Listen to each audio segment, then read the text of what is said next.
Welcome back to the Deviant Thinking Podcast. I'm your host, Jennifer Thompson. Today and always, we'll explore career advice that breaks the rules. Today, I have a very special episode. I have with me today Celia Hurley. She's the Vice President of Advancement at the University of Technology in Sydney. Celia's been tasked with expanding fundraising there at the university, which has also meant building out a great team. And over the past year, she's added about 12 people to her team. So she's become really familiar with the recruiting and hiring process. So I'm excited to have her here today and share some tips and tricks and insights on what it's like to be on the hiring side, and also give you some ideas of things that you can do to really stand out and be remarkably different. So let's start, and I'll let Celia do a little bit of an introduction for herself. Thank you, Jennifer. It's really great to be here today with you. I guess one of the first things to let you know is that obviously I'm from the southern part of the United States. So I live in Australia and work with many Australians, but really internationally. It's a very international city, Sydney is. And so there's been a lot of learning for me in terms of building the team and working with a variety of cultures and people from across the world.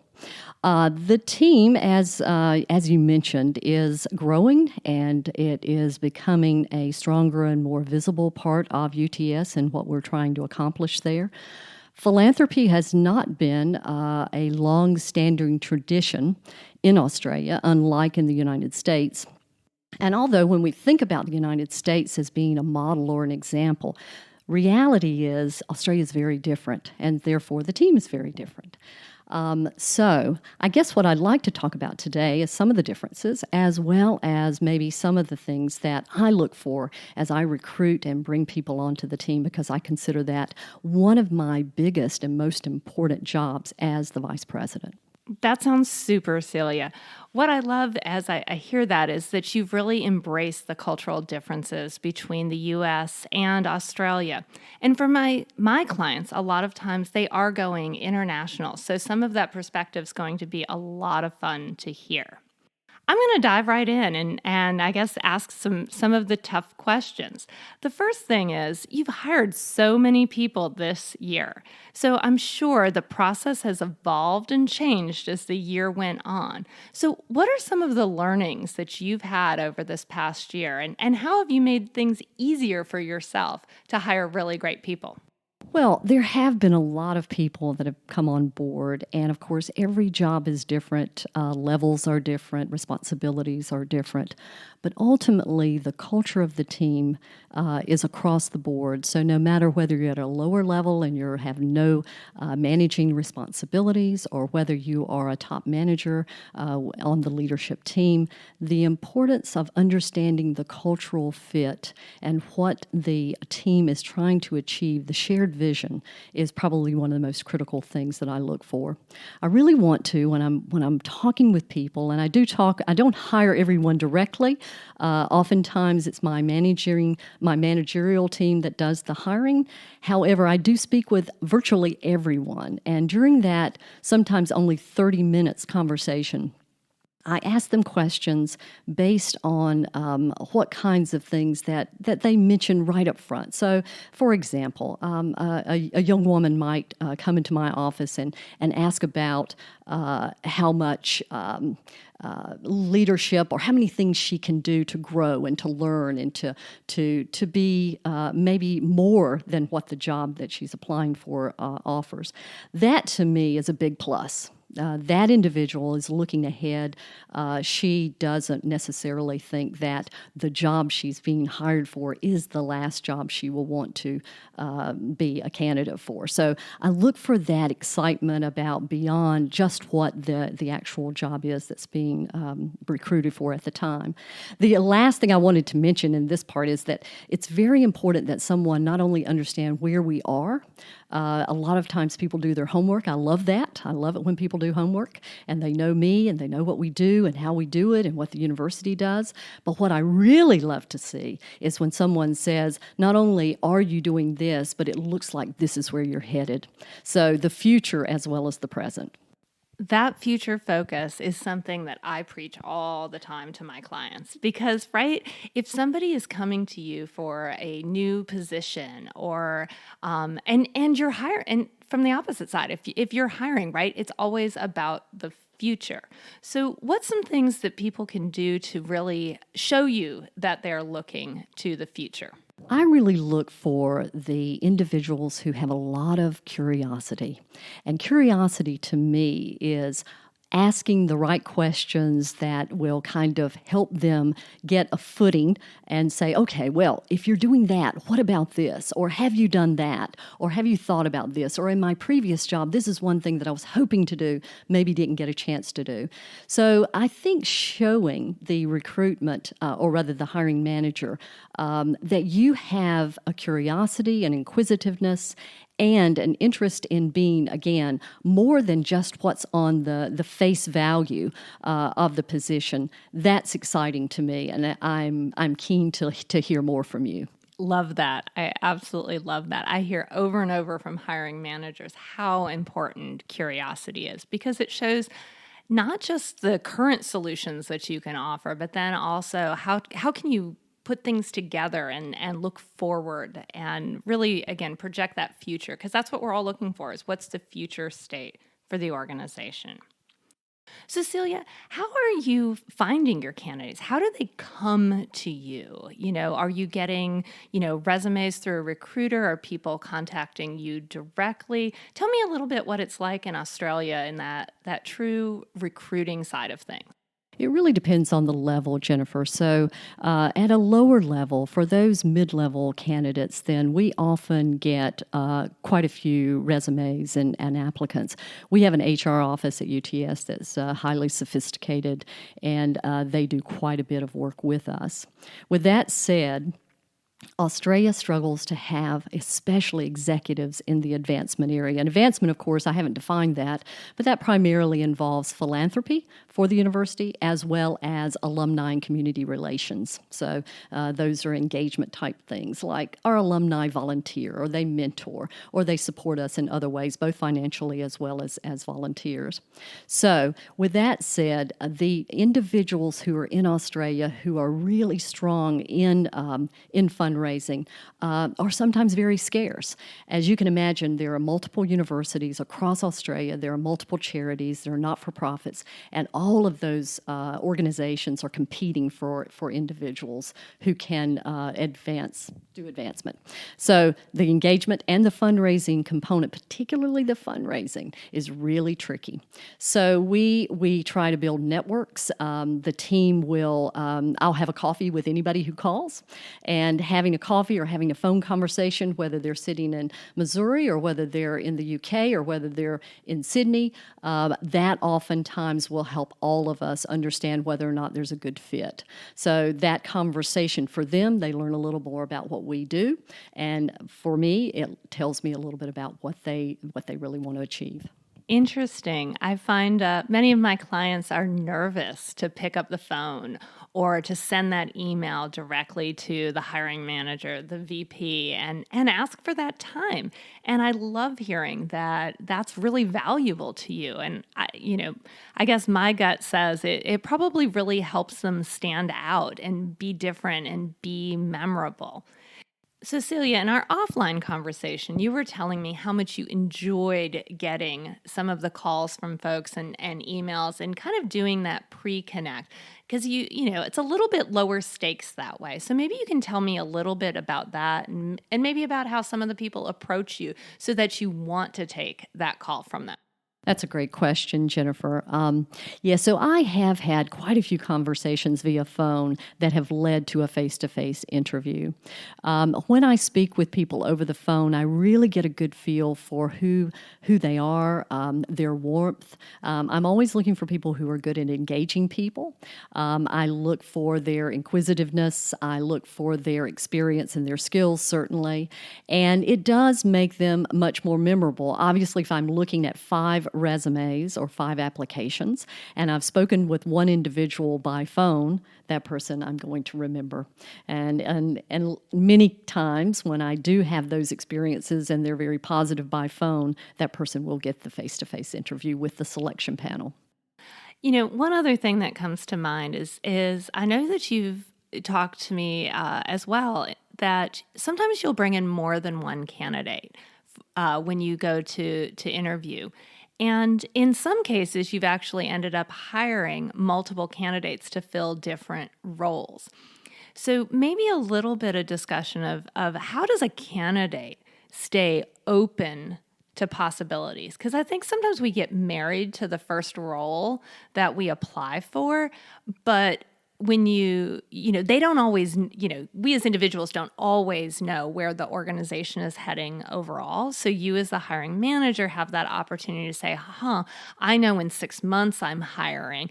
This person could be a great fit. Maybe I need to fit them in now. So how does a candidate position themselves to be authoritative and know what they're doing for this role, but still leave themselves open? What do you see in them that allows you to do that? That's a great question, and probably not one I've thought about a whole lot. I'll give you one example. Recently, I had a position that was open for an experienced alumni relations, really a director level. And I had 2 very strong candidates, and the one candidate did win out. The other candidate, who was quite strong, she came across as being extremely sharp, intelligent. Her answers were very well. Her explanations and her descriptions were very clean and crisp, and she really just answered questions really well. Now, that left an impression on me. She did not herself, I'm sure, think, maybe there's another role for me, and maybe I can respond to that in just a moment. But what she showed me was she was versatile. And she had experience in a lot of different places and a lot of different areas, that even though she was applying for this one job, she also had the skills that could go into other jobs, that could apply to other jobs. So I ended up hiring her, and it's been a great success. It's been a great learning for her. What she basically left herself open for was, I want this role. However, if there's another role, I'm happy to learn that role, because I think that's one thing that we all have kind of gotten tripped up on from time to time. You take a position, it has a certain list of responsibilities and roles, and the one thing I learned even back in my 20s and 30s is my role is not in the lines. My role can be outside the lines. And by doing things outside the lines, you actually build your resume and you build your experience. So the next job you may get that job because you've done other things well beyond the role you've actually taken. I love that, because I think, again, it sounds like she was passionate about your organization and showed that, was interested in working in any capacity that she could for you, and really willing to look at saying, okay, yes, I applied for role 1, but yeah, role 2, that's interesting too, and I'm willing to learn and grow and adapt myself for that. Just out of curiosity, what was the timeline between when she interviewed for you for that first role and you were able to offer the second? It was pretty quick. So, yes, I think your points are excellent, that she did show passion. I asked HR to follow up with her, to let her know that she did not get the first role, but to also just put it out there. Just say, we've got another role. We might be interested. If you are interested, we'd like to talk further about it. So her immediate response was, okay, I'll talk about that. And so she and I had a conversation. And what I found was the main thing she was looking for was the right culture. She wanted to be sure that when she came into the organization at whatever role, that she could do what she felt like needed to be done. She could take risks. And of course, I tell my team all the time, take risks, not a problem. Don't worry about failure. We can fix most things, but continually look for ways to improve and to innovate. And so she found that to be exactly what she was looking for. So it was less about the role, although she's excelled beautifully, and she and I have worked beautifully together. But she also just saw that culture as being, this is where I can thrive.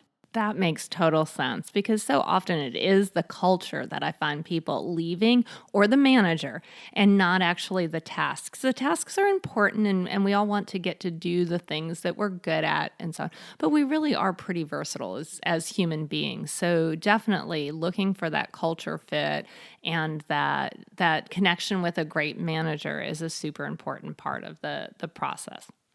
Well, Celia, your career has been a little interesting as well. So maybe I'm going to switch over to that. You took off and moved to Australia from the United States, and at first, I think had some opportunities in finding a role that matched kind of where you wanted to be long term. So maybe you can tell us a little bit about your path, because this is all about deviant thinking. So what did you have to do to set yourself up for success as you went and worked in a new culture? I did lots of applications, and those applications did not go through. And I realized very quickly that although I had skills, I just was not part of an experienced Australian market. So I struggled. So I left here in October and arrived mid-October, and my first job in Australia wasn't until early April. So I had a very long period of time. During that time, obviously, I got a chance to enjoy Perth, where I was living in Western Australia.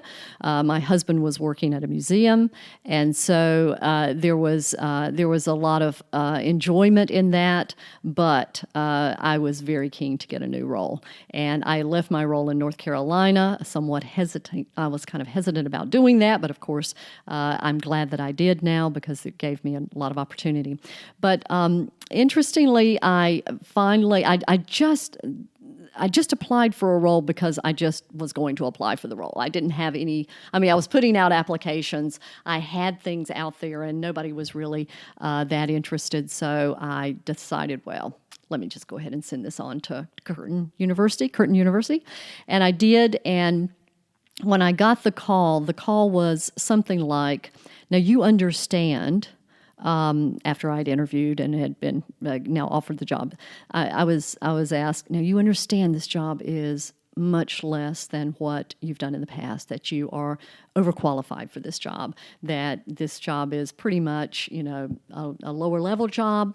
And I said, I understand that. I get that. I'm happy with that. Okay, so you understand. And so I had at least twice, I was twice asked, now you understand that this is not, I said, I understand. So I took the job, and it was really the best thing that I could have ever done because, one, I'd never worked in a university for any length of time. I worked a little bit at the University of Florida earlier, but not in advancement. And I didn't know anything about Australia higher education. I mean, I just was not knowledgeable. So, as I told one recruiter when I was moved to UTS, I put my pride in my pocket and did not worry about what it looked like. I was going to learn. I was going to be the best person in this role that I possibly could be. And as I had in my 20s and 30s, I was going to go outside the line. So anything that was going to be available to me, if it was an event and somebody couldn't go, I would take their place. So it started very much at a low level. I love that. So really you had to back up to move forward. You had to decide that it was okay to show up at that lower level. But I'm going to guess there were a lot of learnings that happened there. What was the major learning that you had to have so that you could kind of move forward? Because you kind of skyrocketed from that. So I don't want to leave everyone believing that you came in at a lower role, because now you're a vice president of advancement for the one of the larger universities in Australia.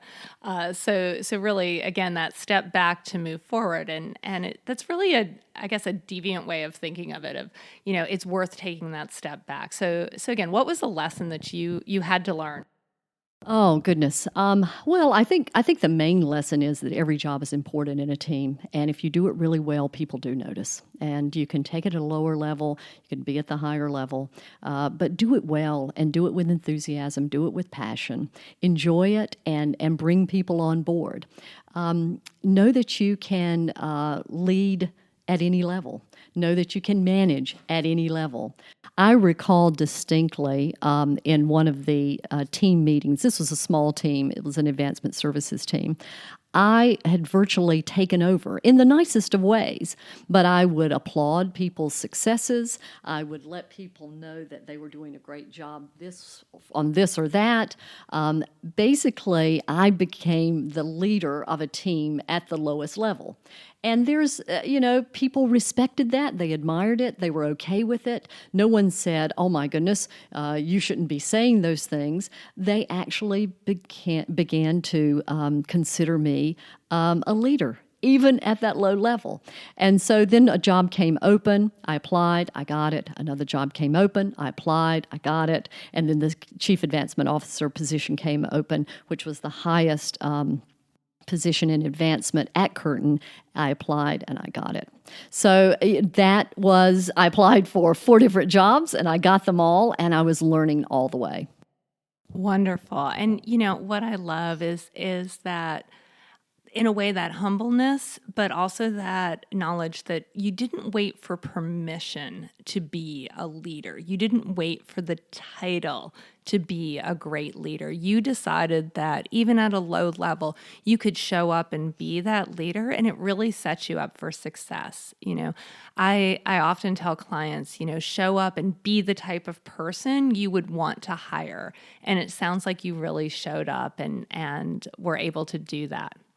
So Celia, kind of one last question. A lot of the focus that my clients put is on their resume. So I'm just kind of curious, when you're looking at a resume, there's that myth out there, I guess, or maybe that statement that most people only take 6 seconds to look at a resume. So at that first glance, what catches your eye? Or you can dispel that myth and say that you actually take the time to read it. Either way, but what catches your eye in a resume, and what gets you to want to read a little bit further? As far as resumes, I usually skim the titles. I look for people's positions in the organization that I think align, because a resume only says so much about an individual. Obviously, if it's a creative role, let's say I'm hiring for advancement communications, then I might expect to see someone who has a more clever approach, which I think is fabulous. I'm a very visual person, so that would certainly stand out to me as a hiring manager. But I look for those roles that seem to say, this is what I love to do. This is the level that I have been at. And particularly, I compare, this is the job they're applying for. This is the position they've been in. How are they going to make that leap? Or is this a lateral move? So I look for roles and levels to just determine whether or not this is something that they have had experience with. With that said, if I see anything that gets me excited, a person who's done maybe some volunteer work that shows that they care about the environment, or they care about, going to Africa and helping generate some clean water in villages, then that also, that is very exciting to me, because I feel like they've not just done what they have to do or what they've kind of expected to do, but they've actually gone beyond that, and they've done things that either they're passionate about, probably, and they want to make a difference, because one of the things that I look for are people who really want to make a difference. With that said, if somebody walks into my office and says, I ask the question oftentimes, why do you want to work here? And oftentimes that answer is, well, I really like UTS, and, my grandmother used to work here, here, or I used to come through here when I was going to the Uni of Sydney, or those aren't the answers I'm looking for. I'm looking for an excitement about being part of the team, about being part of the university team, about being part of the advancement team. I'm looking for some excitement and curiosity. I guess I want more than the pat answers. And so I think anybody who is going to apply for a job needs to make sure that they do stand out. They do need to be ready for a question that even sounds like kind of a boring, so why do you want to work here? You've got to be ready with a good answer. This is the one chance you're going to get to make an impression. And if I spend 30 minutes with you, that impression better be a good one, because if it's not, if it kind of fell flat, I may not be able to even consider you because somebody else maybe had some really exciting answers. It's not bad to stand out and be a little bit different. I love that you talked about the volunteering. That's something I encourage people to put on their resume because it is that above and beyond. And if you're volunteering, that is a job. It truly is. And it's a job where you don't get paid. So any contribution you make there, I always think it really it's by a multiple factor. It's if you're doing a job and you're being paid for it, okay, that's even. But if you're doing the job and you're doing it as a volunteer, like kudos to you. It really does show that extra passion. So I love hearing about that. But I love what you said about that answer to that question of why do you want to work here? And, giving that safe answer doesn't get you hired. Really being daring and giving that answer of passion is really what goes and gets you hired. Well, Celia, I think we're about ready to wrap up. Is there one more piece of advice that you want to give to job seekers to give them, kind of that extra oomph to push them over the finish line? Be curious. Ask questions, and ask questions that are really good. Don't ask what time do I show up or what the dress code is. Ask questions about where do you want to go? Where do you want to take this unit? Where is UTS excited about? What's going on with the strategy? What is the university's position across Australia? Ask big questions, think big questions, and then you're going to have a hiring manager really take notice. Don't be in the small stuff, not for this. Think big, think beyond your role, and that hiring manager will see you as more than just that role. Awesome. That is great final advice of that think big, be remarkable, put yourself out there, and that is really how you land a great role. Well, Celia, I am so happy that you took the time to hang out with me today, and we really appreciate it, and I know my clients have learned some great things. So thank you so much. Thanks, Jennifer. Well, that's a wrap for another Deviant Thinking podcast. Thanks so much for taking time to hang out with me today. Be sure to head on over to iTunes and subscribe. I have plans for some bonus episodes coming up, and it will be only if you subscribe that you'll notice those bonus episodes, so super important. Also, if you love this podcast, it would mean the world to me if you would drop a review on iTunes. Thanks so much and have a great day. Be deviant.